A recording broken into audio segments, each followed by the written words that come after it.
The stagecoach rolled away from the train station in Hot Springs, New Mexico territory, leaving Hannah Brennan standing alone with her single worn carpetbag and a heart that had already been broken twice in the span of 3 months.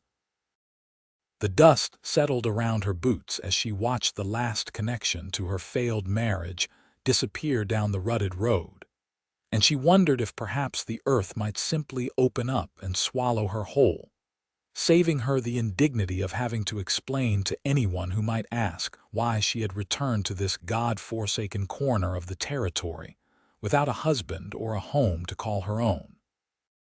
The afternoon sun beat down mercilessly on the dusty street, and Hannah could feel the weight of curious eyes on her from the windows of the nearby buildings. She had arrived in Hot Springs just 3 months prior, a mail-order bride full of nervous hope and determination to make a new life in the West. Martin Caldwell had seemed like a decent enough man in his letters, a prosperous merchant who wanted a wife to help build a future with him.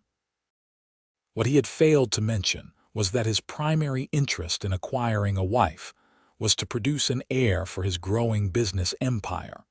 And when the local doctor had examined her at Martin's insistence and declared her barren due to scarring from a childhood illness, Martin had wasted no time in having the marriage annulled and putting her back on the first available transport.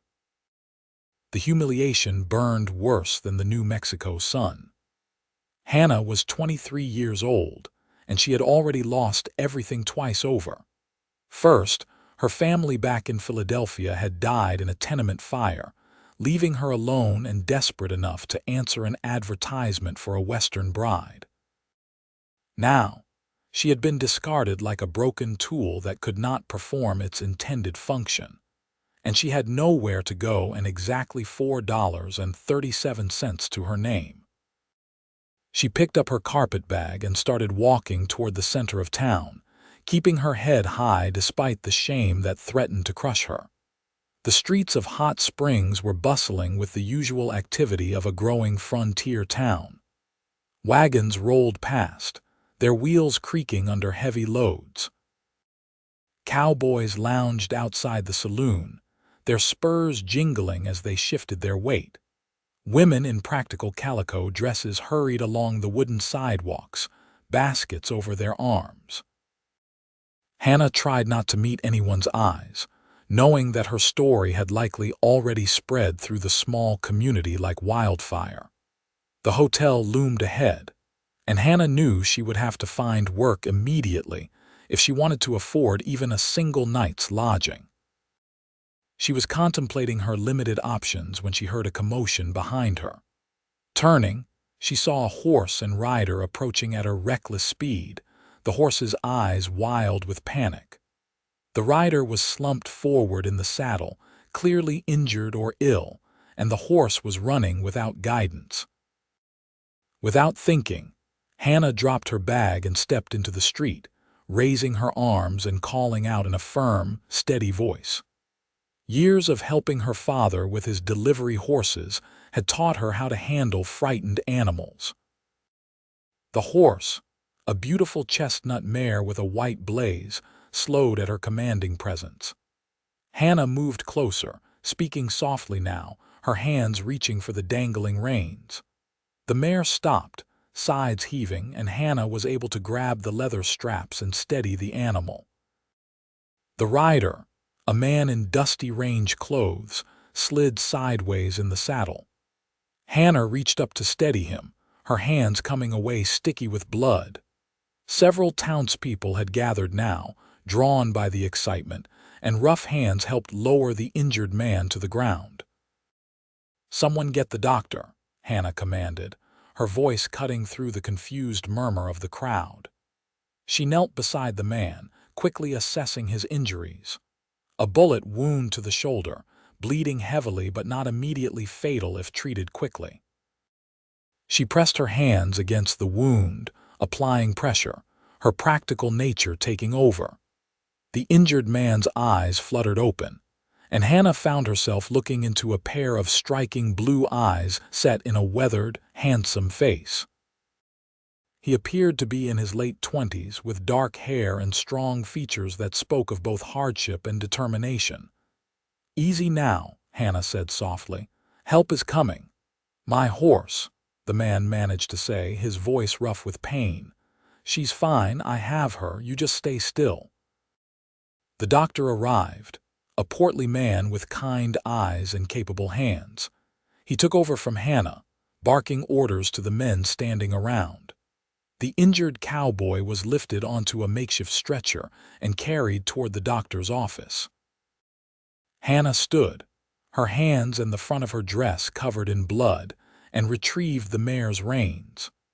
The horse had calmed considerably and followed her willingly as she walked toward the doctor's office. Inside, the doctor was already working on his patient, having cut away the bloody shirt to expose the wound. Hannah tied the mare to the hitching post outside and returned to the doorway, uncertain whether she should stay or go. "You know anything about nursing?" The doctor called out without looking up. "Some," Hannah replied. "I helped care for neighbors during a cholera outbreak back in Philadelphia." "Then get in here and make yourself useful. I need someone to hold him down while I extract this bullet."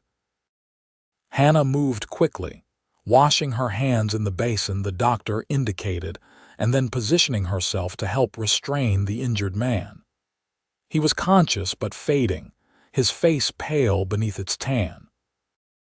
The extraction was brutal and quick, and to his credit, the cowboy barely made a sound beyond a few sharp intakes of breath. When it was done, the doctor stitched the wound with practiced efficiency while Hannah cleaned away the blood and prepared bandages. "He's lucky," the doctor said, tying off the final suture. "Bullet missed anything vital. He will be laid up for a while, but he should recover fully if infection does not set in." He glanced at Hannah with new respect. "You did well, miss." Not many women would have had the courage to stop that runaway horse, and fewer still would have kept their heads well enough to help like you just did. Hannah felt a flush of pride despite her exhausted state. Will he be all right? Time will tell. He needs rest and someone to watch him for signs of fever. The doctor wiped his hands on a towel and studied Hannah more carefully. "You are the Caldwell bride, are you not? The one he sent back."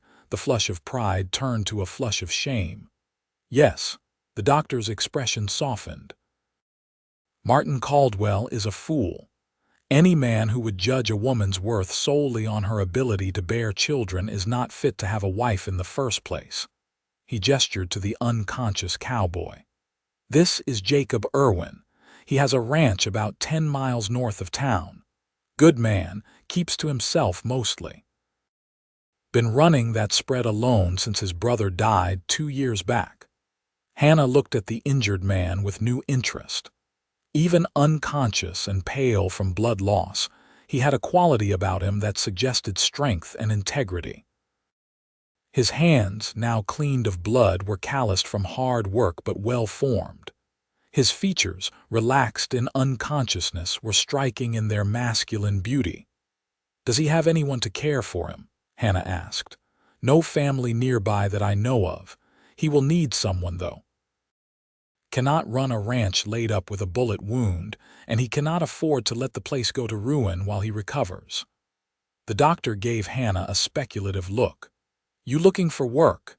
Hannah had not considered it until that moment, but suddenly the path forward seemed clear. "I might be." "Can you cook and clean and tend to an injured man?" "Yes, sir." "Can you handle being alone on a ranch with a single man? People will talk." Hannah almost laughed at that. "People are already talking about me, doctor. At least this way I would have a roof over my head and honest work to do." The doctor nodded slowly. "Jacob is a good man. He would not take advantage, and truth be told, he needs the help. That ranch is too much for one man to handle alone, even when he is not nursing a bullet wound." He paused. "How did he get shot, anyway?" One of the men who had helped carry Jacob inside spoke up from where he had been lingering near the door. "Rustlers. Been hitting ranches in the area for the past month. Jacob must have caught them trying to take some of his herd. The doctor shook his head grimly. Sheriff needs to do something about that situation before someone gets killed. He turned back to Hannah. What do you say, Miss Brennan? Want to earn your keep as a ranch nurse and housekeeper? I will talk to Jacob when he wakes up, but I am certain he will agree. Man has too much pride to accept charity, but he cannot argue with the need for help right now. Hannah looked at Jacob Irwin's pale face and made her decision. Yes, doctor, I will do it. Jacob woke to pain and the smell of sage and leather. His shoulder felt like it was on fire, and for a confused moment, he could not remember where he was or what had happened. Then memory returned in a rush. Spotting the rustlers trying to cut out several head of his cattle, confronting them, the sudden explosion of gunfire, and the desperate ride toward town before blood, loss, and shock had nearly unseated him from his saddle. He tried to sit up and immediately regretted it as agony lanced through his shoulder. A gentle hand pressed against his chest, easing him back down. Easy now. You will tear your stitches. Jacob focused on the woman leaning over him. She was perhaps the most beautiful woman he had ever seen, with dark hair pulled back in a practical bun, intelligent brown eyes, and a face that managed to be both delicate and strong. She wore a simple dress that had seen better days, and there was a competence in her movements that spoke of experience with nursing. "Who are you?" Jacob managed to ask, his voice rough as gravel. "Hannah Brennan. Dr. Thornton hired me to help care for you while you recover." Jacob tried to process this information through the fog of pain and laudanum. "Do not need a nurse." Hannah raised an eyebrow, a hint of amusement crossing her features. "You were shot, Mr. Irwin. You most certainly do need a nurse, or at the very least, someone to ensure you do not do something foolish like tear your stitches open by trying to get up too soon." "Cannot afford a nurse," Jacob said stubbornly. "We can discuss compensation later. For now, you need to rest and heal. Doctor says if infection does not set in, you should recover fully, but that means following instructions and not being stubborn." Jacob studied her more carefully. There was something familiar about her, and then he remembered. "You stopped my horse. I remember that. You stepped right into the street. Someone had to. You were about to fall off and likely break your neck." "Thank you," Jacob said sincerely. "Rosie is a good horse. She would have been devastated if she had accidentally hurt someone in her panic." Hannah's expression softened at his concern for his horse. "She is a beautiful mare. I made sure she was watered and fed and settled in the stable behind the doctor's office." Relief washed over Jacob. "Thank you again." He paused, studying her face. "You are Martin Caldwell's wife, are not you?" Hannah's expression shuddered slightly. "Not anymore. The marriage was annulled." Jacob had heard rumors, as everyone in Hot Springs had. The story of Martin Caldwell sending back his mail-order bride for being barren had spread through the town like wildfire, with most people agreeing that Caldwell was a heartless bastard, but some saying he had every right to want a wife who could give him children. Jacob had kept his opinions to himself, as he usually did, but privately he had thought Caldwell a fool. A wife was a partner, not a brood mare. "His loss," Jacob said simply. Hannah looked surprised, as if she had expected judgment or pity. "That is kind of you to say." "Not kind, just true." Jacob shifted slightly, trying to find a more comfortable position. "So the doctor really hired you to come out to my ranch and play nurse, if you will have me. I need the work and you need the help. It seems a practical arrangement." Jacob considered this. The ranch was indeed too much for one man to handle alone, especially with a bullet wound. He had been scraping by since his younger brother James had died of pneumonia 2 winters ago, working from dawn until well past dusk every single day. The house was a mess. His meals were barely edible, and he knew the place was slowly falling apart around him because he simply could not keep up with everything that needed doing. But having a woman on the ranch, especially one who was young and unmarried, would cause talk. Then again, people were already talking about Hannah Brennan, and at least this way she would have honest work and a safe place to stay. And if he was being honest with himself, the idea of having someone to talk to share meals with, to have another human presence in his lonely home was more appealing than he wanted to admit. "All right," Jacob said finally. "You can come out to the ranch. I will pay you fair wages, plus room and board. Doctor says I need to stay in town another day or two until he is sure I am stable enough for the ride home. You can use that time to gather whatever you need." Hannah's relief was visible. "Thank you, Mr. Irwin. I promise you will not regret this." "Call me Jacob. If you are going to be living under my roof and nursing me back to health, we can dispense with formalities." "Jacob then, and you should call me Hannah." Jacob felt himself smile despite the pain. "Welcome aboard, Hannah." 3 days later, Hannah sat beside Jacob in his wagon as they made the journey north to his ranch. He was still weak and pale, his arm in a sling, but he had insisted he was well enough to go home. Dr. Thornton had reluctantly agreed, with strict instructions that Jacob was to do no physical labor for at least 3 weeks, and that Hannah was to bring him back to town immediately if fever developed. The wagon rattled along the rough trail, and Hannah found herself studying the landscape with interest.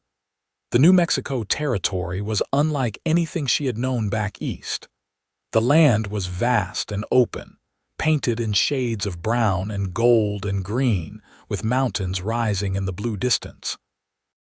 The sky seemed impossibly large, stretching from horizon to horizon without the interruption of buildings or trees. It was harsh and beautiful and intimidating all at once. "What made you come west?" Jacob asked, breaking the comfortable silence that had fallen between them. Hannah considered her answer carefully. "I had nothing left back in Philadelphia. My parents and younger sister died in a tenement fire about a year ago. I was at work when it happened. Afterward, I just could not stay there anymore. Everything reminded me of them. And I had no other family, no real prospects. When I saw Martin's advertisement for a mail-order bride, it seemed like a chance to start fresh, to build a new life." "I am sorry about your family," Jacob said quietly. "That must have been devastating." "It was. Still is some days." Hannah glanced at him. "What about you? Dr. Thornton mentioned you lost your brother." Jacob's jaw tightened slightly. "James. He was 21 when he died. Caught pneumonia during a blizzard 2 winters back. We were snowed in, could not get to town for the doctor. By the time the roads cleared, it was too late." He was quiet for a moment. "He was a good kid. Always happy, always saw the bright side of things. The ranch feels emptier without him." "I understand that feeling," Hannah said softly. "The empty spaces where people used to be." They looked at each other, and Hannah felt a connection spark between them, born of shared loss and understanding. Jacob looked away first, his attention returning to the road, but Hannah could see something shift in his expression, a slight easing of the guarded quality she had noticed in him. "There it is," Jacob said, pointing ahead. "The Irwin Ranch." Hannah looked and felt her breath catch. The ranch was nestled in a valley between low hills with a creek running through the property. The main house was built of adobe and wood, low and sprawling with a wide porch across the front. Beyond it were a barn, several outbuildings, and a series of corrals. Cattle grazed in the distance, brown and white shapes against the golden grass. It was beautiful and isolated and peaceful, and Hannah felt something in her chest loosen for the first time since arriving in the territory. "It is wonderful," she said honestly. Jacob looked pleased. "It is not much, but it is home. My father built the house 30 years ago when he first came out here, My brother and I were both born in that front bedroom." He pulled the wagon up in front of the house and climbed down carefully, clearly trying not to jar his injured shoulder. He came around to help Hannah down, offering his good hand. Hannah accepted his help and stepped down from the wagon, her hand warm in his. She was acutely aware of his closeness, the clean scent of him mixed with leather and sage, the strength in his grip despite his injury. When her feet touched the ground, she looked up and found him watching her with an intensity that made her heart skip. Jacob seemed to catch himself and stepped back, releasing her hand. "Let me show you around." The house was indeed a mess, just as Jacob had warned. The front room was cluttered with newspapers, dirty dishes, and various pieces of tack and equipment that had been dropped and never picked up. The kitchen was worse, with a pile of unwashed pots in the dry sink and a general air of neglect. But beneath the mess, Hannah could see the bones of a good home. The furniture was well made and sturdy. The windows were large, letting in plenty of light. The fireplace was beautiful river stone. It just needed a woman's touch and a thorough cleaning. "I know it is bad," Jacob said, sounding embarrassed. "I have been focused on keeping the ranch running and have let the house go." "It is nothing that soap, water, and hard work cannot fix," Hannah assured him. "Show me where I will be staying." Jacob led her down a short hallway and opened a door to reveal a small bedroom. It was dusty but furnished with a bed, dresser, and small table. A window looked out over the corrals. "This was James's room," Jacob said quietly. "I have not had the heart to change anything, but you should make it your own." "Thank you," Hannah said. "I will take good care of it." Jacob showed her the rest of the house, including his own bedroom at the opposite end of the hall, a small spare room filled with storage, and the washroom with its tin tub and pump.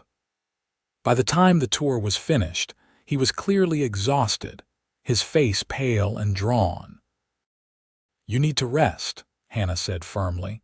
"Go lie down. I am going to start making this place livable and then fix us some supper." Jacob looked like he wanted to argue but did not have the strength. "There is food in the larder and root cellar. Help yourself to whatever you need." Hannah spent the rest of the afternoon in a flurry of activity. She started with the kitchen, washing every dish and pot, scrubbing the counters and table, sweeping the floor, and taking stock of what supplies were available. Jacob had the basics: flour, cornmeal, beans, dried beef, coffee, and a good supply of canned goods. The root cellar yielded potatoes, onions, and carrots. It was enough to work with.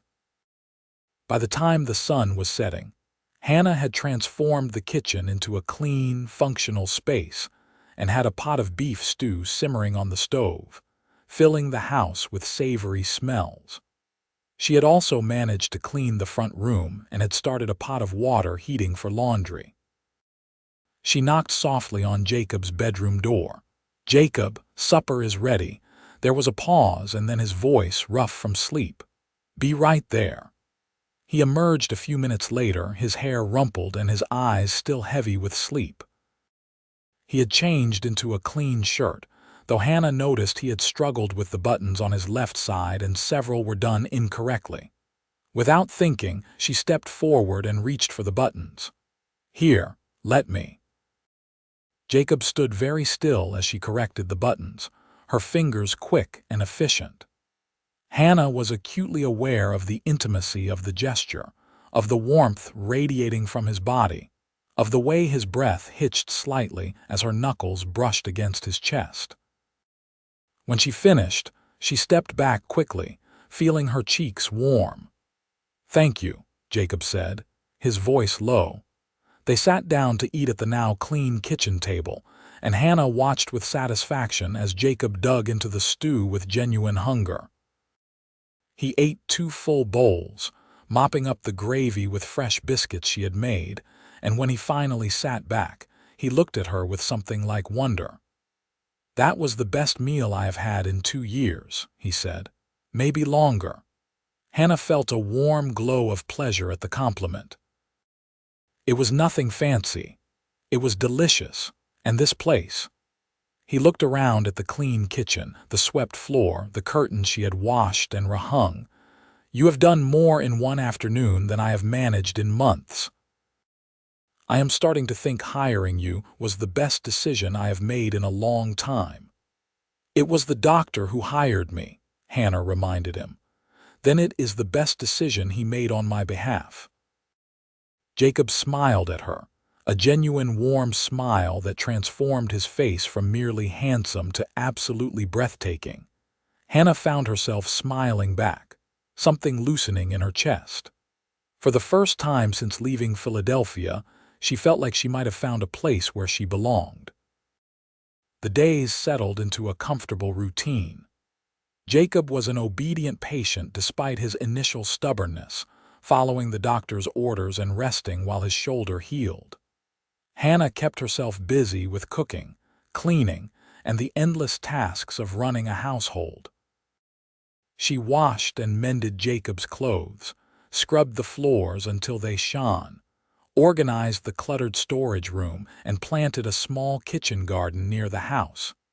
In the evenings, they would sit on the porch and talk as the sun set over the mountains. Jacob told her about growing up on the ranch, about his parents who had both died several years ago, about his dreams of building the place into something that could sustain a family for generations. Hannah told him about her childhood in Philadelphia, about her father who had driven a delivery wagon and her mother who had taken in sewing to help make ends meet, about her sister Mary who had been 10 years old when she died and who had loved to sing. Slowly, carefully, they built a friendship. Jacob taught Hannah about ranch life, pointing out the different birds that visited the yard, explaining how he managed his herd, describing the seasonal rhythms of the land. Hannah introduced small comforts into his life. Curtains that kept out the morning sun so he could sleep later, fresh flowers on the table, books borrowed from town arranged on a newly dusted shelf. 3 weeks after arriving at the ranch, Jacob announced that he was well enough to start working again. Hannah protested, but he was determined. I will take it easy, he promised. But I have animals that need tending and fences that need mending. The ranch does not stop just because I got shot. Hannah followed him out to the barn that first morning, carrying a basket packed with lunch and water. She watched as he saddled Rosie with practiced ease, moving carefully but competently despite the still healing wound. He swung up into the saddle and looked down at her, his eyes crinkling with amusement. You look like a worried mother hen. Someone has to worry about you, Hannah retorted. You have the self-preservation instinct of a rock. Jacob laughed, the sound rich and warm. I will be fine. I am just riding out to check on the herd in the south pasture. I will be back by noon. He was true to his word, returning at midday tired but satisfied. They ate lunch together on the porch, and Jacob reported that the cattle looked good and he had seen no signs of rustlers. Over the following days, he gradually increased his workload, always careful not to overdo it, and Hannah could see his strength returning day by day. A month after the shooting, Dr. Thornton made a house call to check on his patient. He examined Jacob's shoulder with professional thoroughness and declared himself satisfied with the healing. You will have a scar, but the wound has closed cleanly and there is no sign of infection. You have Miss Brennan to thank for that. Good nursing made all the difference. He glanced between them with an assessing eye. How are you two getting along? Fine, Jacob said. Hannah has been invaluable. I do not know how I managed before she came. I am glad to hear it. The doctor accepted a cup of coffee from Hannah and settled into a chair on the porch. I have to say, I am impressed with what you have done with the place, Miss Brennan. Jacob's brother used to keep things neat, but the house has not looked this good in years. Hannah felt herself flush with pleasure. It just needed some attention. Well, you have certainly provided that. The doctor sipped his coffee and fixed Jacob with a serious look. Now that you are on the mend, we need to talk about those rustlers. They hit the Morrison place last week and got away with 20 head of cattle. Sheriff is putting together a group of ranchers to patrol the area. He wants you to join. Jacob's expression hardened. When? Meeting is tomorrow night in town. Can you make it? I will be there. After the doctor left, Hannah turned to Jacob with concern. Is it safe? Those men shot you once already. Which is exactly why I need to be part of stopping them, Jacob replied. They are stealing from honest ranchers, and someone is going to get killed if they are not caught. Besides, I will be with a group. There is safety in numbers. Hannah wanted to argue, but she could see the determination in his face. Instead, she simply said, Please be careful. Jacob's expression softened. He reached out and tucked a stray strand of hair behind her ear, his fingers lingering for a moment against her cheek. I will be careful, I promise. The gesture was so tender, so intimate, that Hannah found herself unable to breathe. Jacob seemed to realize what he had done and stepped back, looking almost embarrassed. But something had shifted between them in that moment, an acknowledgement of feelings that had been growing steadily over the past weeks. That night, Hannah lay in bed, staring at the ceiling and acknowledging what she had been trying to deny for days. She was falling in love with Jacob Irwin. It was a terrifying realization because she had no idea if he felt the same way. He was kind to her, clearly valued her work, and seemed to enjoy her company. But did he see her as anything more than a capable housekeeper? And even if he did, would he want a wife who could not give him children? The next evening, Jacob rode into town for the meeting about the rustlers. He returned late, and Hannah had kept his supper warm. As he ate, he told her about the plans that had been made. A rotating patrol would be established, with groups of ranchers riding the boundaries of their properties and watching for suspicious activity. Jacob would take his turn starting the following week. I do not like leaving you alone on the ranch, Jacob said, frowning. The patrols will mean overnight trips sometimes. I can take care of myself, Hannah assured him. I am not afraid of being alone. Maybe I should teach you to shoot, Jacob said thoughtfully. Just in case. A woman alone should know how to handle a gun. So began a new phase of Hannah's education in ranch life. Jacob spent several afternoons teaching her to shoot, first with his smaller pistol and then with the rifle.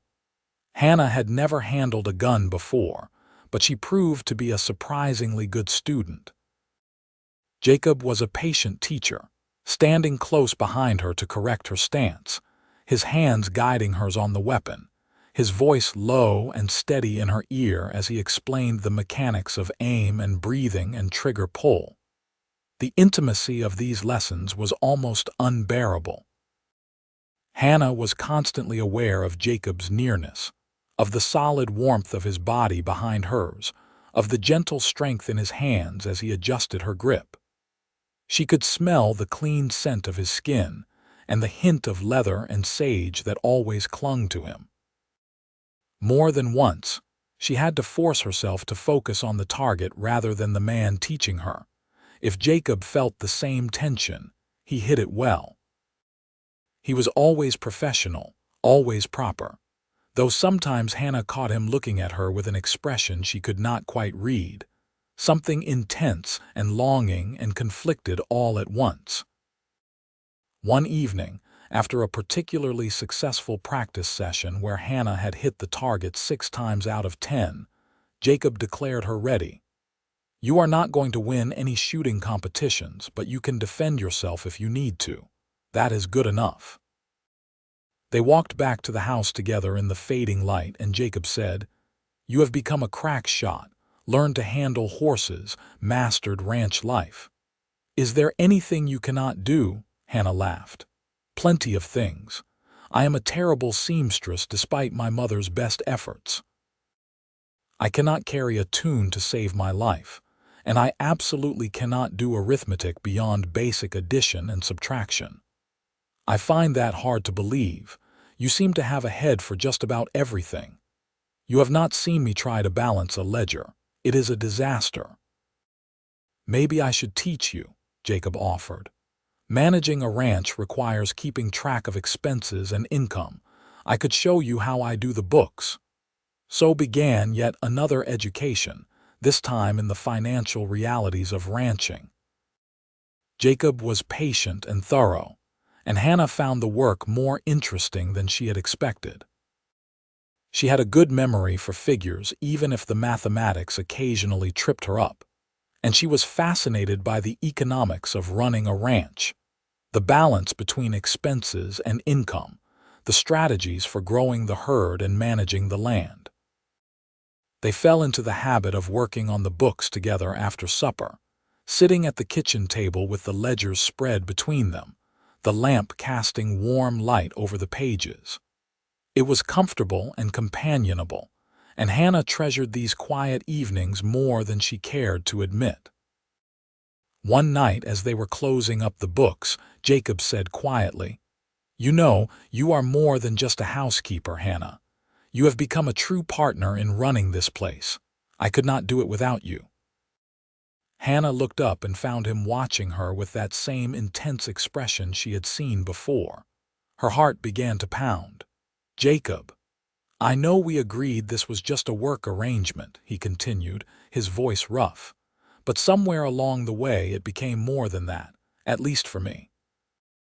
Hannah could barely breathe. "For me too." Jacob reached across the table and took her hand, his thumb brushing over her knuckles. "Hannah, I need to be honest with you. I have feelings for you, strong feelings. I think I started falling for you that first day when you stepped into the street to catch my runaway horse. Every day since, you have done something that makes me admire you more. Your strength, your competence, your kindness. The way you honor my brother's memory by taking care of his room. The way you brought life back into this house.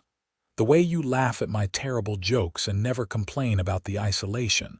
I am in love with you." Hannah felt tears prick her eyes. "I love you too. I have been trying not to because I was afraid you only saw me as an employee. Afraid that even if you had feelings for me, you would not want me because I cannot give you children." Jacob's grip on her hand tightened. "Hannah, look at me." She raised her eyes to his, and the intensity in his gaze nearly undid her. "I do not care that you cannot have children. I mean that. Yes, I always thought I would have a family someday, but children are not why I want you. I want you because you make me laugh, because you are the most capable woman I have ever met, because coming home to you every evening is the best part of my day. I want you because when I imagine my future, you are in it. That is what matters." A sob caught in Hannah's throat. "Martin said I was defective, that a woman who cannot bear children is useless." "Martin Caldwell is an idiot," Jacob said fiercely. "A woman's worth is not determined by her ability to have children. You are brilliant and strong and kind, and if he could not see that, then he did not deserve you." Hannah stood up from the table, and Jacob rose as well. They moved around the table toward each other, and then she was in his arms, his good arm wrapped around her waist, his injured one holding her as carefully as he could manage. She buried her face in his chest and let the tears come, tears of relief and joy and wonder that this man, this good and decent man, wanted her not despite her inability to have children but simply because of who she was. Jacob held her until the tears subsided, his cheek resting against the top of her head. When she finally pulled back to look at him, he cupped her face in his hands and wiped away her tears with his thumbs. "Hannah Brennan, will you marry me?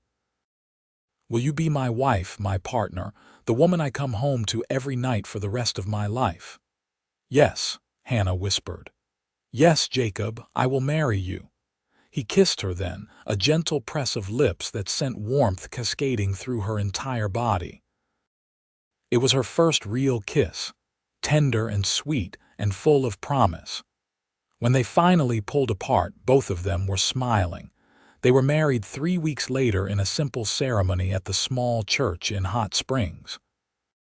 Dr. Thornton gave Hannah away, and several of Jacob's fellow ranchers attended, along with their wives who had come to know and like Hannah during her occasional trips to town.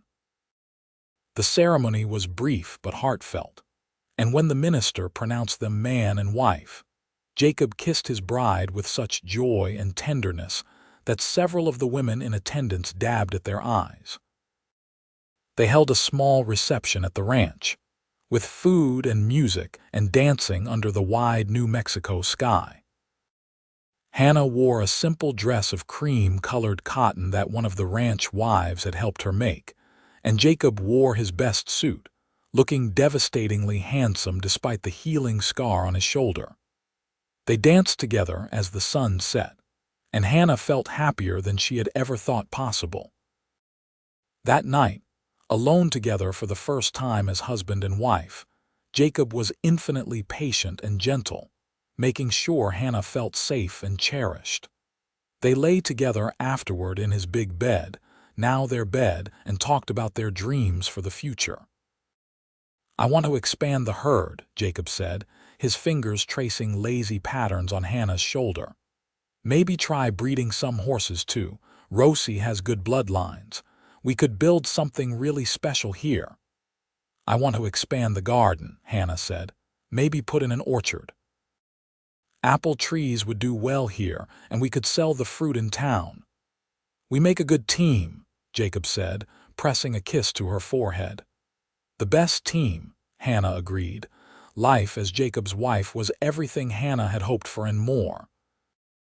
They worked side by side every day, building the ranch into something truly special.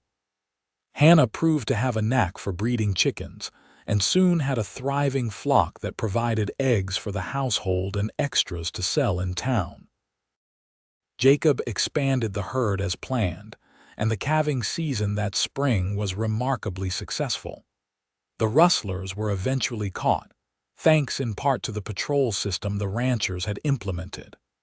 No one else was killed, and the thieves were sent to the territorial prison to await trial.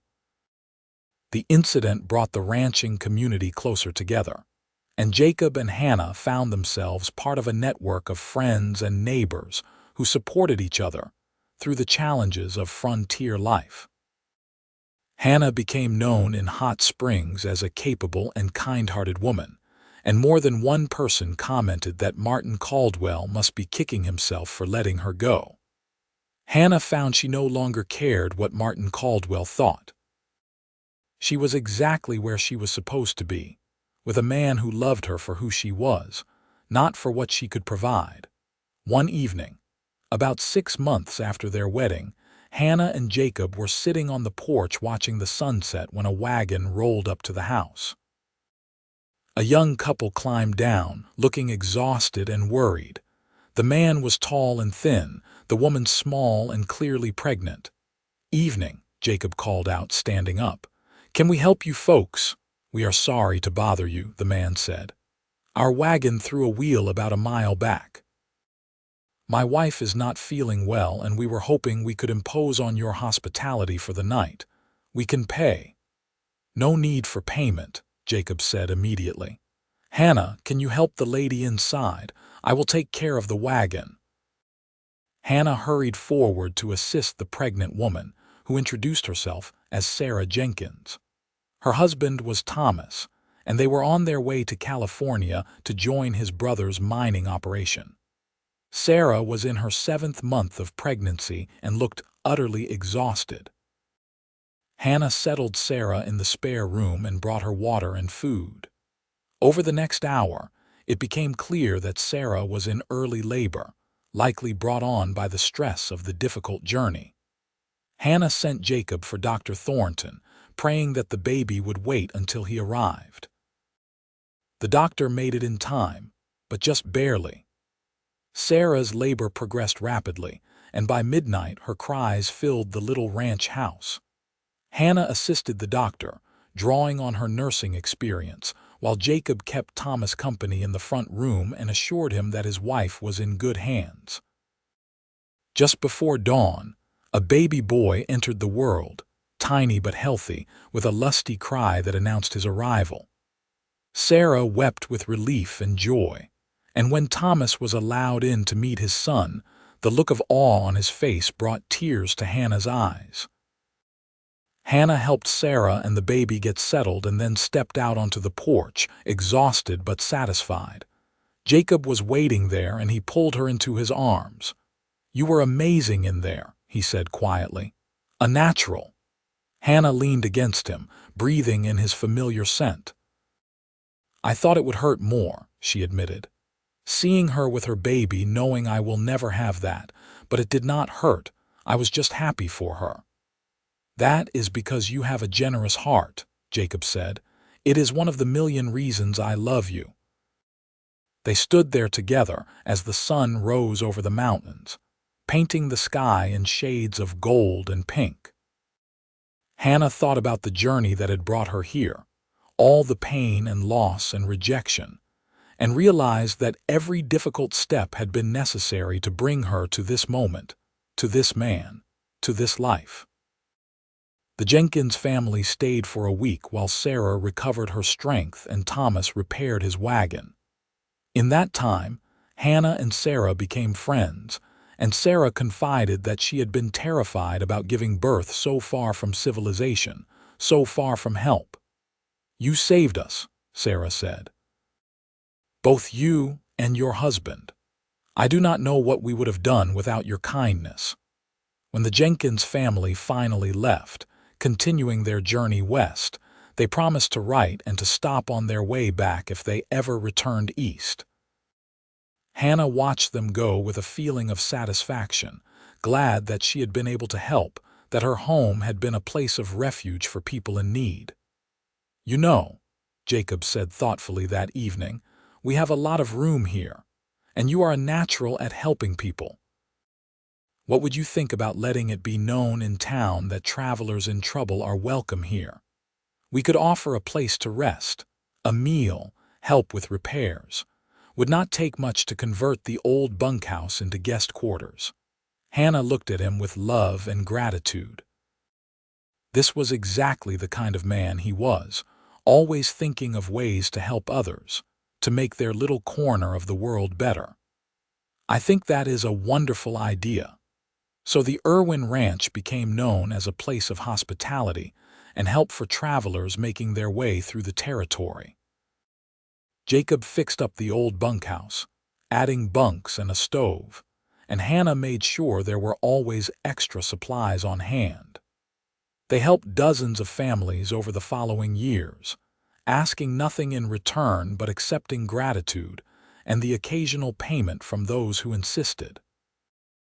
2 years into their marriage, on a cool autumn evening, Hannah made an announcement that shocked them both. "I saw Dr. Thornton today," she said, her voice trembling with a mixture of disbelief and cautious joy. "Jacob, I am pregnant." Jacob stared at her in stunned silence for a long moment. "But the doctors said." "I know what they said, but it seems they were wrong, or maybe it is a miracle, I do not know, but it is true. I am about 3 months along." Jacob crossed the room in 3 strides and swept her into his arms, spinning her around and then setting her down carefully as if she were made of glass. "A baby. We are going to have a baby." "Are you happy?" Hannah asked, suddenly uncertain. "Happy, Hannah, I am overjoyed." Terrified and overjoyed. He cupped her face in his hands. "But you know I meant what I said. I married you because I love you, not because I expected this. This is a gift, an unexpected blessing, but it does not change the reason I want you." "I know," Hannah said, tears streaming down her face. "I know that. It is one of the reasons I love you so much."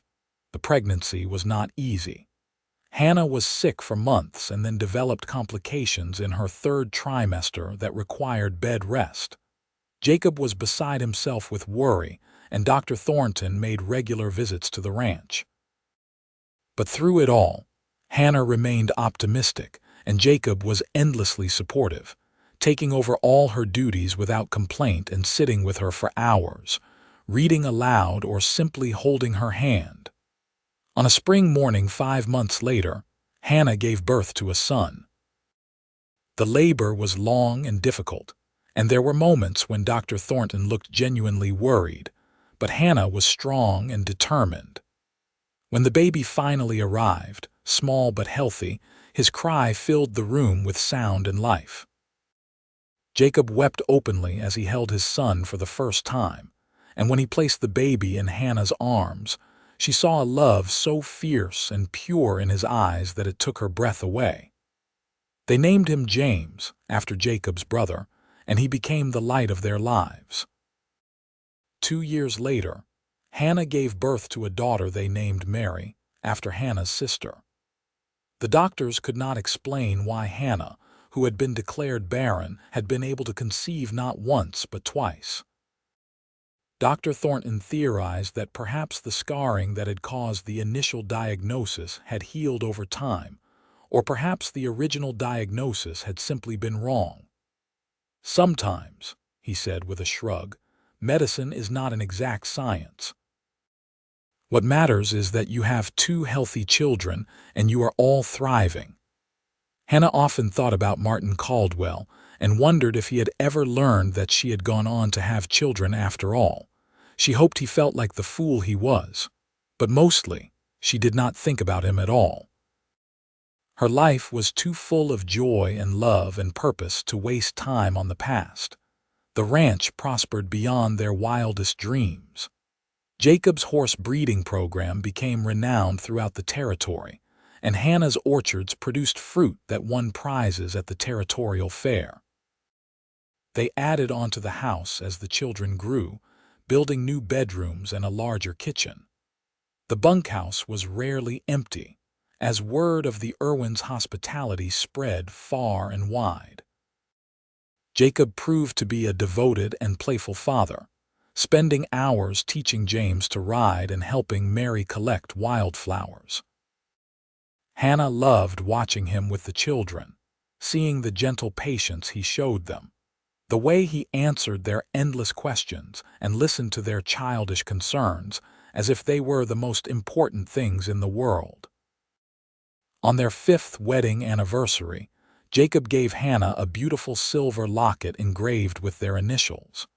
Inside were tiny photographs of their children. Hannah gave him a new saddle she had commissioned from the finest leather worker in the territory, with his initials tooled into the leather.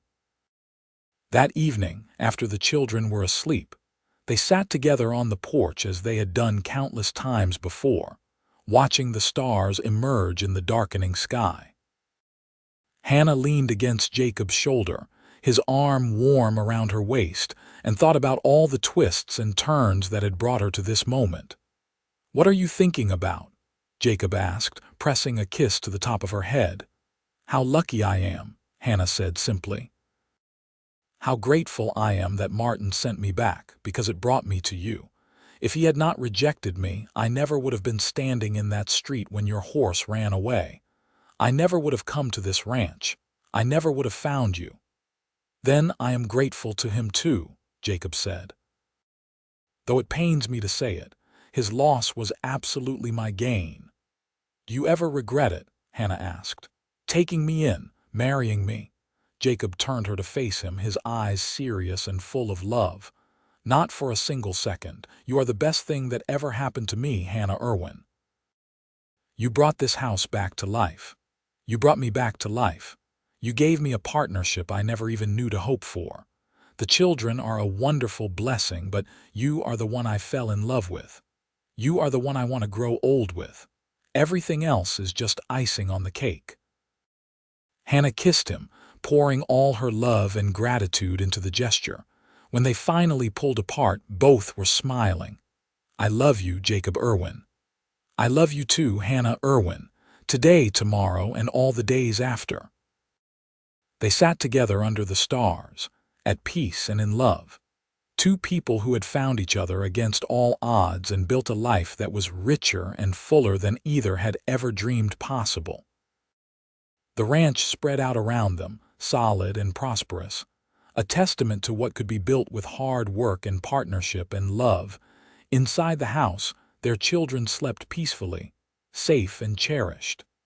In the bunkhouse, a young family traveling west rested, grateful for the kindness of strangers.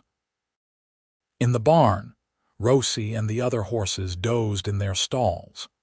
The cattle grazed peacefully in the pastures. The orchards rustled gently in the evening breeze. It was a good life, built from the ashes of loss and rejection and pain. It was a life neither of them could have planned, but both were grateful for every single day.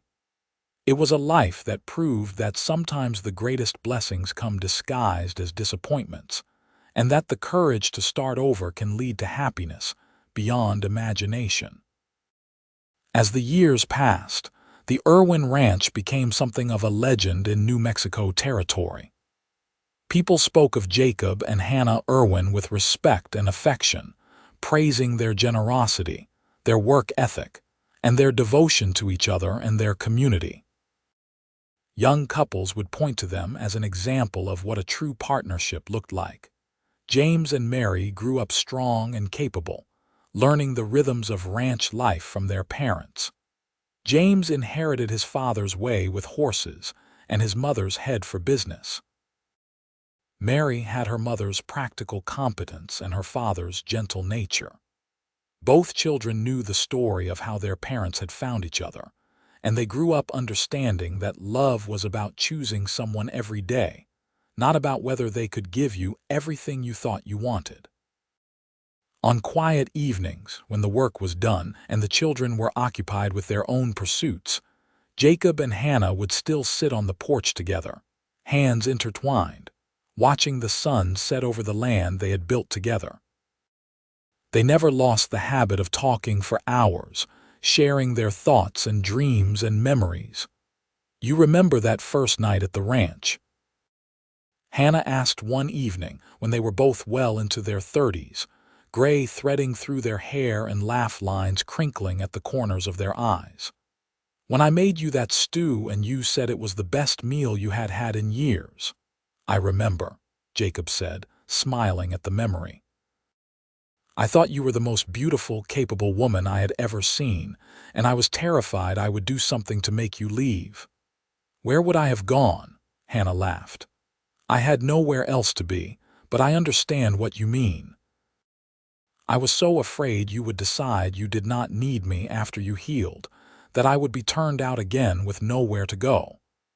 "I needed you from that very first day," Jacob said seriously. "I just did not know how to say it. I was so afraid of driving you away by asking for more than you were willing to give." "We were both scared," Hannah observed. "Both so worried about being rejected again. It is funny how fear can make us hide the very things we most want to share." "Well, I am glad we both found the courage eventually." Jacob brought her hand to his lips and kissed her knuckles gently. "I cannot imagine my life without you, Hannah. You are my best friend, my partner, my love. You are everything."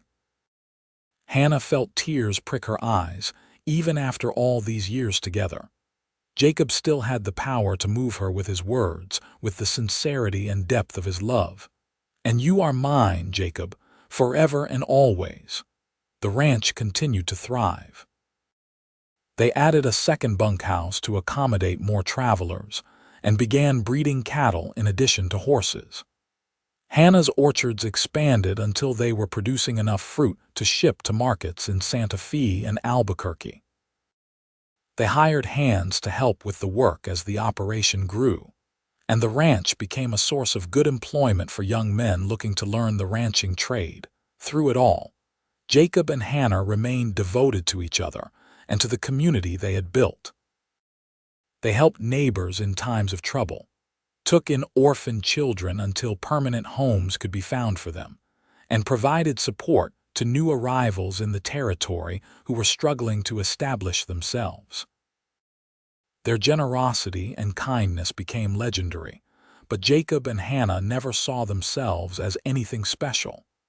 They were simply doing what they felt was right, helping others the way they had been helped, paying forward the second chances they had been given. On their 10th wedding anniversary, the territorial governor himself attended a celebration held in their honor, praising them for their contributions to the territory and for being model citizens.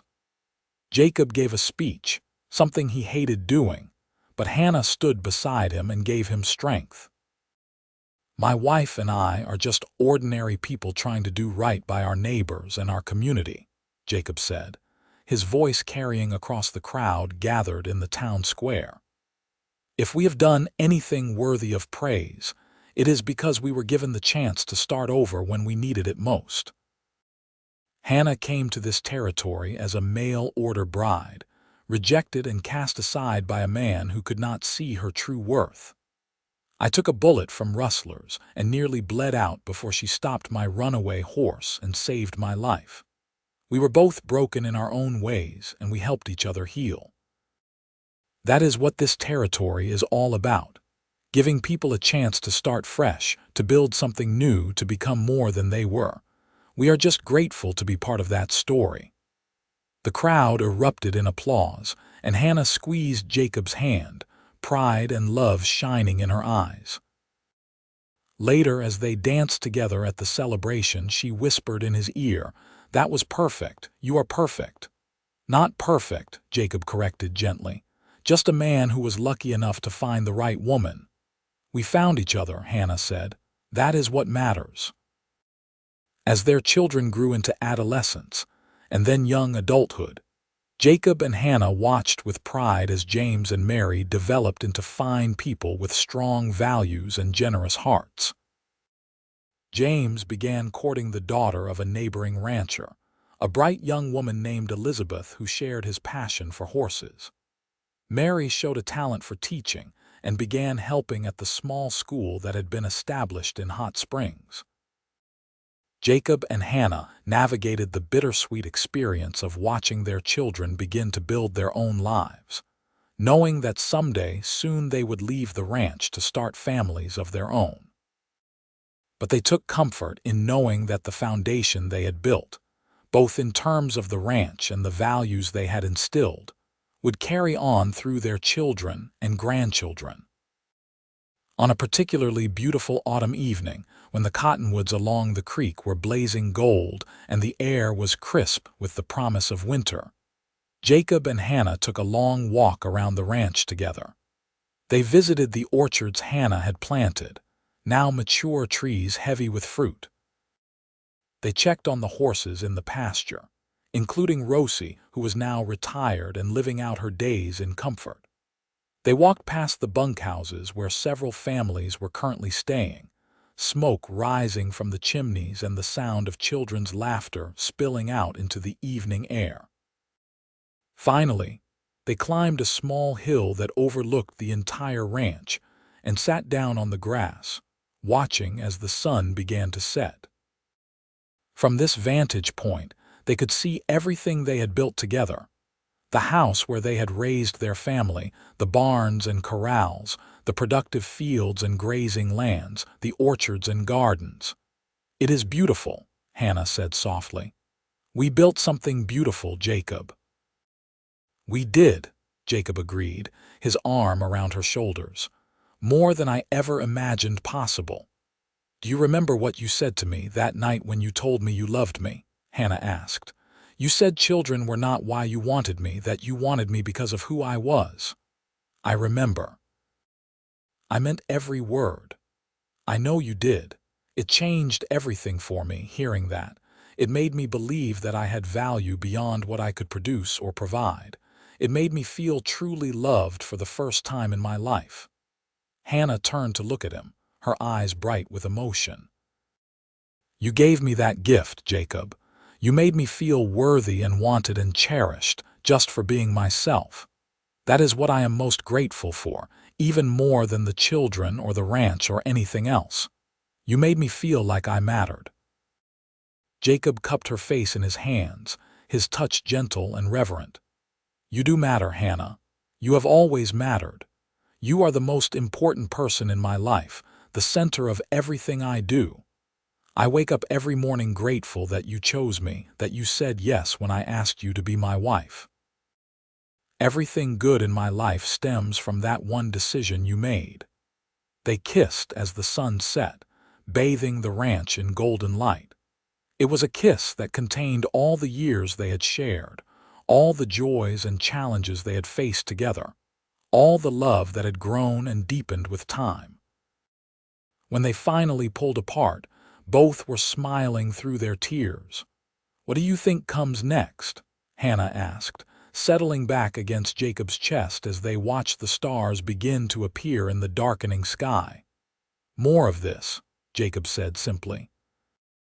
"More sunsets together, more days working side by side, more nights falling asleep in each other's arms. Grandchildren, hopefully, if the kids cooperate. Growing old together, watching the ranch continue to thrive, helping whoever needs our help. Just more of this, for as long as we are blessed to have it." "That sounds perfect," Hannah said contentedly. And it was perfect, or as close to perfect as life in this imperfect world could be. They had found each other in the aftermath of rejection and pain, had built a life together that was rich with purpose and meaning and love.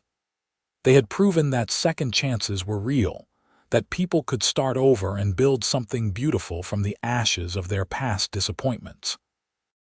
The Irwin Ranch stood as a testament to what could be accomplished through hard work, partnership, and unwavering commitment to each other and to the community. But more than that, it stood as a testament to a love that had overcome every obstacle, a love that had chosen to see worth where others had seen deficiency, a love that had valued partnership over procreation and companionship over convention. Jacob and Hannah Irwin lived out the rest of their days in the home they had built together, surrounded by family and friends, respected and beloved by all who knew them. They watched their children marry and have children of their own. They saw the ranch grow and prosper beyond anything they had imagined. They continued to welcome travelers and help those in need, their door always open, their generosity legendary. And every single day, they chose each other. Every morning when they woke, every evening when they sat on the porch watching the sunset, every night when they fell asleep in each other's arms, they chose love. They chose partnership. They chose each other.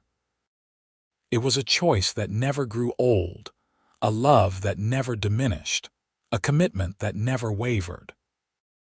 From that first moment, when Hannah had stepped into the street to catch a runaway horse, through all the years that followed, they had been building toward this. A life fully lived, a love fully realized, a partnership that had made them both more than they ever could have been alone. When Jacob finally passed peacefully in his sleep at the age of 73, with Hannah holding his hand, his last words were, "I love you. Always have, always will." Hannah lived for 5 more years, surrounded by her children, grandchildren, and great-grandchildren, the matriarch of a family that had grown large and strong. She never remarried, content with the memories of the great love she had shared with Jacob. When she finally joined him, she was buried next to him on the hill overlooking the ranch, where they had sat so many evenings watching the sunset together. Their graves were marked with simple headstones that bore their names, the dates of their births and deaths, and a single inscription that told their entire story. They chose each other. The ranch continued for generations, passed down through their children and grandchildren, a living legacy of what Jacob and Hannah had built together. And every generation that came after told the story of the mail-order bride who had been returned for being barren, and the lonely cowboy who had said children were not why he wanted her, who had chosen love over convention and partnership over expectation, and who had built something beautiful that lasted far beyond their own lifetimes. It was a story of second chances and redemption, of finding love in unexpected places, of 2 broken people who had healed each other, and built a legacy that would endure for generations. It was a reminder that true love was not about what someone could give you or provide for you, but about who they were and how they made you feel and the life you could build together. And in the end, that was the greatest lesson of all. That love, real love, the kind that lasted and mattered and changed lives, was always about choosing each other every single day, for all the days you were given. Jacob and Hannah Irwin had understood that truth, had lived it fully, and had left behind a legacy that would inspire everyone who heard their story for generations to come. Their love had been tested and had prevailed, had been questioned and had stood firm, had been challenged and had emerged stronger than ever. Theirs was a love story for the ages, set against the harsh and beautiful backdrop of the Wild West, a testament to the power of second chances and the transformative nature of true love. And though they were gone, their legacy lived on in the ranch they had built, in the family they had raised, and in the countless lives they had touched through their generosity and kindness. The story of Jacob and Hannah Irwin became part of the folklore of New Mexico, passed down through generations, a reminder that sometimes the greatest love stories are the ones that begin with rejection and disappointment, because those are the ones where love has to be chosen deliberately, consciously, and completely. And that kind of love, the kind that is chosen rather than falling into by chance, is the kind that lasts forever.